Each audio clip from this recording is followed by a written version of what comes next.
Assalamu alaikum dear students. I am your social studies teacher Miss Gulshan from Real Scholar School Campus 3. I hope all of you will be fine by the grace of Allah. Dear students, today we shall continue our previous chapter The Mighty Mughals Part 2. हमने जहांगीर और उसके आगे शाहजहां दो Mughal empires के बारे में previous lecture में पढ़ा था। आज हमने पढ़ना है औरंगज़ेब आलमगीर के बारे में, द सिक्स्थ मुग़ल एम्पायर। ठीक है, Aurangzeb the last of the six great Mughal empires, जो सिक्स ग्रेट मुग़ल एम्पायर्स थे उनमें जो औरंगज़ेब है वो लास्ट में आता है। Was born in Malwa, Malwa में पैदा हुआ इंडिया, ठीक है, जो कि इंडिया में है, on 3 November 1618।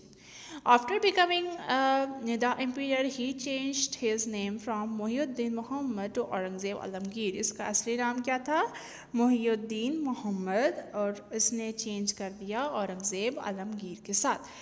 From an early age, he had been given position of responsibility and he showed good administrative skills. अब कैसे इसको छोटी उम्र में ही जो है वो पोजीशन दे दी गई थी, और किस वजह से? क्योंकि ये एक बहुत ही अपने बाप शाहजहां के दौर में एक बहुत ही आम रियासत जो है बहुत ही अक्लमंदी के साथ ये जो है उसके पे काम कर रहा था। ठीक है, और ये वहाँ का बहुत जो वहाँ का क्या था, जो वहाँ का सूबेदार था। ठीक है, चलें नेक्स्ट पर इसके बारे में पढ़ते हैं। ठीक है, in his position as a military leader he was known to possess shoot, ठीक है, बहुत ज़्यादा समझदार था। टेक्टिक स्किल्स, ठीक है, उसके बाद बहुत ज़्यादा समझदाराना टेक्टिक स्किल्स, यानी कि ना बहुत ज़्यादा स्किल्स थी इसके पास कि किस तरह से हैंडल करना है, how to handle his military, how to handle his position. ठीक है, the Mughal empire reached its greatest size during his reign. Mughal जो सल्तनत थी उसने औरंगज़ेब के दौर में अपना बहुत ही एक अजीम मुग़ल वो एम्पायर जो वो बन चुकी थी, बहुत ही अजीम एक सल्तनत बन चुकी थी। ठीक है, औरंगज़ेब द मिलिट्री चैम्पियंस, ठीक है, अभी मिलिट्री चैम्पियन के तौर पे कैसा था? द मराठास, ठीक है, सबसे पहले मराठास ने जो इसके ख़िलाफ़ जो किया था तो उसको इसने किस तरीके से डिफीट किया। The Marathas were thrown in his side till the very end. At first, one of them, Shivaji, angered Aurangzeb by raiding and destroying the port of Surat. ठीक है, Shivaji was defeated and taken prisoner. He escaped and was crowned king of an independent kingdom. The Mughal armies won their battles, but the Marathas rather adopted guerrilla and tactics very successfully. They were never completely subdued, ठीक है, बहुत ज़्यादा मतलब उन लोगों ने इसके दौर में गलबा नहीं पा सके। वो बहुत ही ज़्यादा मतलब कि ये कहते हैं ना, उन्होंने अपने जो उनका जो एक मतलब बेताज बादशाह बना हुआ था शिवाजी, ठीक है, और वो औरंगज़ेब से बहुत ज़्यादा एंगर था, बहुत ज़्यादा दुश्मनी रखता था। ठीक है, और इसने जो पोर्ट बंदरगाह सुरात को भी जो है वो नुकसान पहुंचाया था, डिस्ट्रॉय कर दिया था। ठीक है, लेकिन ये शिवाजी जो है इसके हाथों डिफीट हो गया। ठीक है, यानी कि शिकस्त पा गया। द राजपूत, इसके बाद राजपूत आए। The Rajput had a great sense of honour, बहुत ज़्यादा इज्जत और बहुत ज़्यादा रिस्पेक्ट की वो जो है ना वो रखते थे। Which was included in them from childhood, जो कि उनके अंदर बहुत ही मतलब जब बचपन से ही डाल दी जाती है। ठीक है, एक अनार डाल दी जाती है। Combined with their strong will, अपनी जो स्ट्रॉन्ग विल के थ्रू वो सब कंबाइन हो गए। They made excellent general and soldier, ठीक है, और उन्होंने बहुत ज़्यादा ही एक्सीलेंट जो ना जनरल्स और बहुत ज़्यादा सिपाही, अच्छे वाले सिपाही जो उन्होंने इकट्ठे कर लिए थे। और आपको पता है कि ड्रामा वगैरह में भी आप लोगों ने देखा होगा कि जो राजपूत होते हैं यानी कि जो हिंदू होते हैं, ठीक है, वो बहुत ज़्यादा स्ट्रॉन्ग विल रखते हैं कि हम लोग मर जाएंगे, कट जाएंगे, लेकिन हम लोग मतलब बहुत बहादुरी से लड़ते हैं अपनी कंट्री के लिए, पीछे नहीं हटते। They got along well with the Mughal emperors. They even supplied them with troops. Unfortunately, Aurangzeb attacked their fort and seized it. This friendship ended. ठीक है, अब क्या हुआ कि बदकिस्मती से औरंगज़ेब ने क्या कर दिया, उनके फोर्ट पे अटैक कर दिया, यानी उनके मंदिर वगैरह पे अटैक किया उसने, ठीक है, और जो फ्रेंडशिप थी उनकी फिर वो एंडेड हो गई. They stopped the supply of troops to the Mughal. ठीक है, उन्होंने सप्लाई बंद कर दी ट्रूप्स की. From then onward the Rajputs became his sworn enemies. और उसके बाद से जो है राजपूत उनके एनिमीज़ बन गई, दुश्मन बन गए. पहले वो आपने पढ़ा ना पिछले मुग़ल बादशाहों के दौर में राजपूतों ने भी जो है मुग़ल एम्पायर को मान लिया था और मुग़ल बादशाहों की इज़्ज़त करना शुरू हो गए थे. लेकिन औरंगज़ेब ने क्या किया कि ये एक उससे गलत काम हुआ कि उसने जो है उनके फोर्ट पर, उनके मंदिर पर हमला कर दिया, जिसकी बाद से उनकी दुश्मनी ख़त्म नहीं हुई. द सिक्स, अब उसके बाद सिख आए. द सिक्स के औरंगज़ेब आ टफ टाइम. ठीक है, उन्होंने बहुत ज़्यादा टफ टाइम दिया सिखों ने. A Sikh who had fought in his army left to set up his own kingdom within the Mughal territories. ठीक है, मुग़ल इलाकों में रहने के बावजूद उन्होंने जो है इसकी आर्मी को छोड़ना शुरू कर दिया. जो सिख उसकी औरंगज़ेब की आर्मी में थे. He was defeated and executed, उसको भी डिफीट किया. After him, his successor Guru Gobind Singh established his kingdom in the hills and helped the Sikh become a formidable force. They were eventually defeated after many years in 1695. और कुछ सालों बाद उनको भी, यानी गुरु गोविंद सिंह जो थे उन्होंने अपना किंगडम बना लिया था पहाड़ों में, उनको भी जो है ना कुछ अरसे बाद तक डिफीट कर लिया गया, शिकस्त दे दी गई.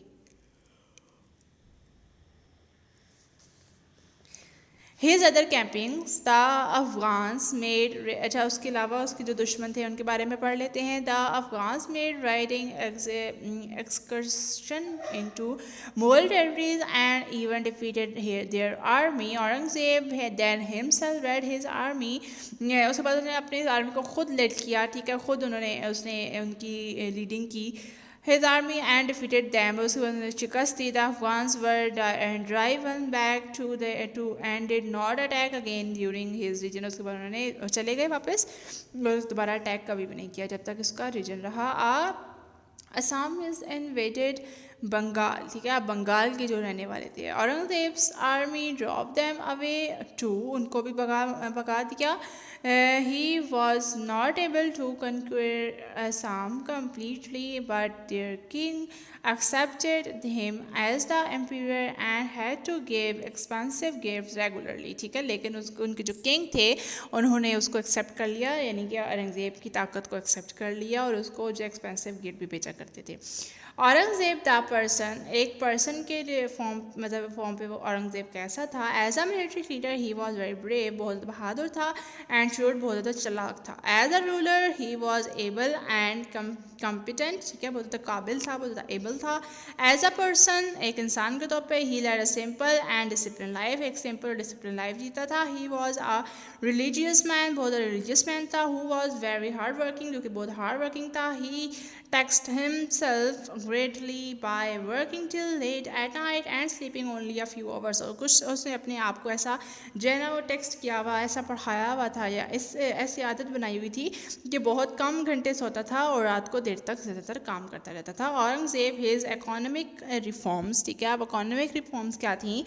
ही abolished taxes which were not according to the principle of Islam. उसने ऐसे टैक्सेस बनाए जो कि प्रिंसिपल इस्लाम को जो वो अकॉर्डिंग नहीं थे. ठीक है, this included the tax on goods brought from other countries. उसने अदर कंट्रीज़ में जो भी चीज़ें मतलब ख़रीदी जाएंगी और उस पर टैक्स लगाए. And the duty imposed on the transport which brought to the goods. और उन जो है ड्यूटी टैक्स भी लगा दिया उन ट्रांसपोर्ट्स पर जो कि टैक्स को उस गुड्स को लेकर आएंगी.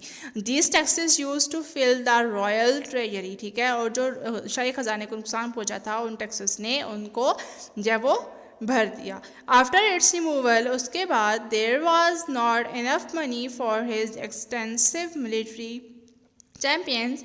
he reimposed a very unpopular jizya, बहुत ज़्यादा अनपॉपुलर जजिया उसने लगाया, मतलब जो अच्छा सही नहीं था, बहुत ज़्यादा था। A tax on the Hindus, जो टैक्स लगता है ना हिंदुओं पर, जजिया जिसे कहते हैं, विच अकबर हैज़ एबॉलिश, जो कि अकबर ने माफ़ कर दिया था।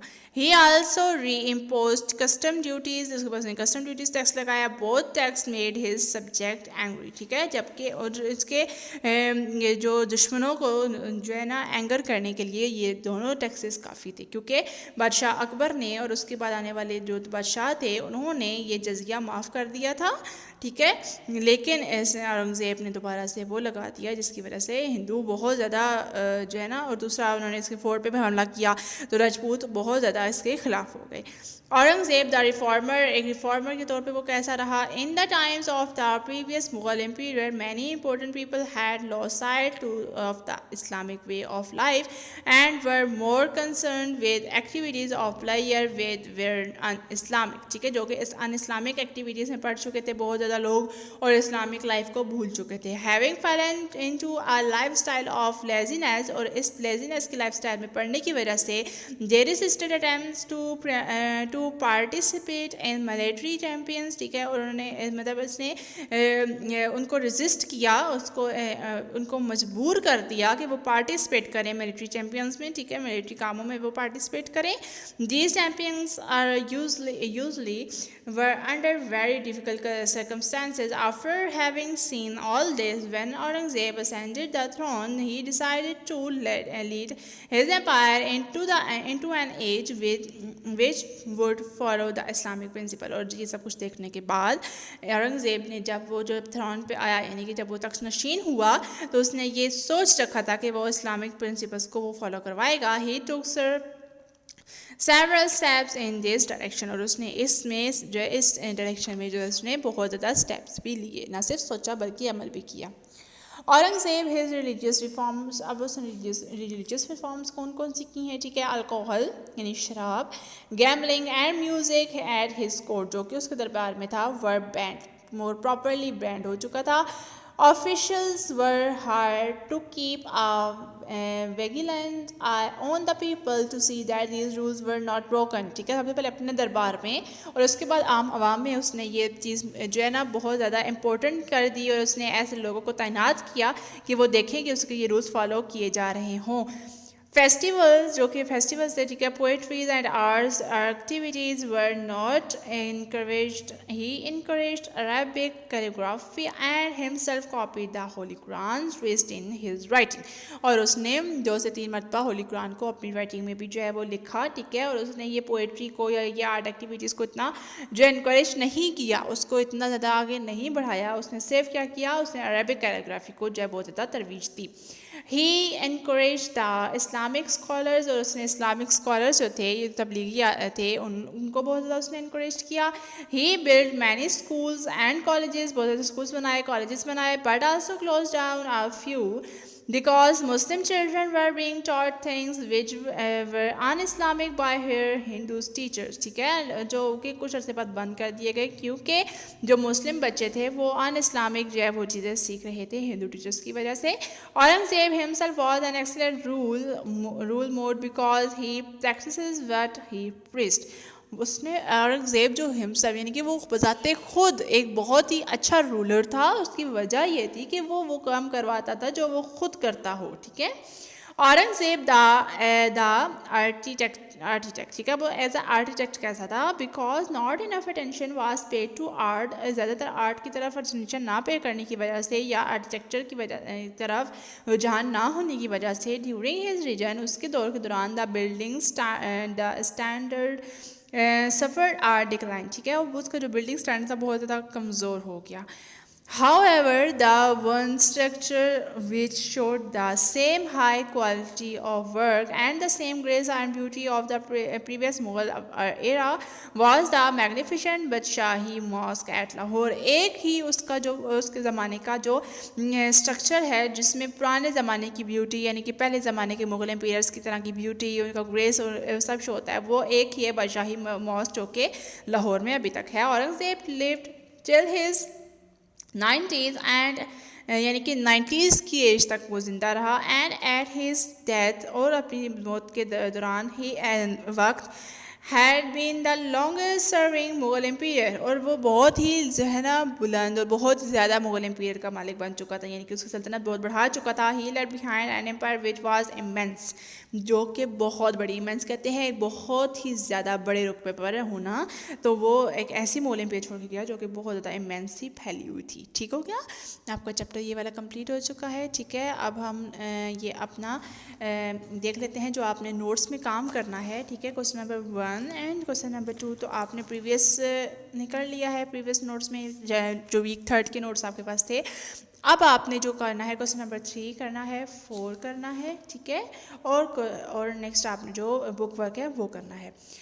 सो क्वेश्चन नंबर 3 है आपका, why did Shahjahan rebel against his father. So आपको याद होगा शाहजहां क्यों अपने फादर के खिलाफ हुआ था, क्योंकि वो जानता था कि उसकी जो वाइफ है नूरजहां वो जो है अपने सन इन लॉ को जो है वो लगाना उसकी जगह पर करना चाहती है। ठीक है, वो नहीं चाहती कि जो है शाहजहां पे जो है वो बादशाह बने। What were the unpopular reforms that angered Aurangzeb subject. अब कौन सी ऐसी अनपॉपुलर रिफॉर्म्स थी जो कि औरंगज़ेब के खिलाफ कर गई लोगों को। उसका वो जजिया का टैक्स लगाना हिंदुओं पर, जो कि अकबर ने बंद कर दिया था, और इसके अलावा कस्टम ड्यूटीज़ लगाना, और ये दो जो ऐसी चीज़ें थी जो कि राजपूत खसूसन हिंदुओं के ऊपर लगाई गई थी ना, तो इसलिए उनको बहुत ज़्यादा एंगर्ड कर गई थी। ठीक है, नेक्स्ट आपने ये आपका बुक वर्क किया। ठीक है, सबसे पहले पे आपने उनके मतलब रियल नेम्स आपको दिए गए, रियल नेम्स लिखने हैं, फिर उनका वो नेम्स लिखने हैं जो आफ्टर थ्रॉन उनको दिए गए थे, और उनका फिर मीनिंग लिखना होगा। ठीक है, और पार्ट सी में आपने मैच करना है कॉलम्स को। ठीक है, आपस में ये आपने सब बुक वर्क करना है सारा के सारा। ठीक है, आपको यहाँ पे देखिए नंबरिंग भी दी गई है ना, नंबरिंग भी आप कर सकते हो। ठीक है, और मैच भी कर सकते हो। वैसे ज़्यादातर अच्छा ये लगेगा कि आप अगर नंबरिंग कर देंगे। ठीक है, तो ये अपना काम आपने कर लेना है, बुक वर्क भी और कॉपी वर्क भी। ओके, अपना ख्याल रखिएगा, अल्लाह हाफिज़।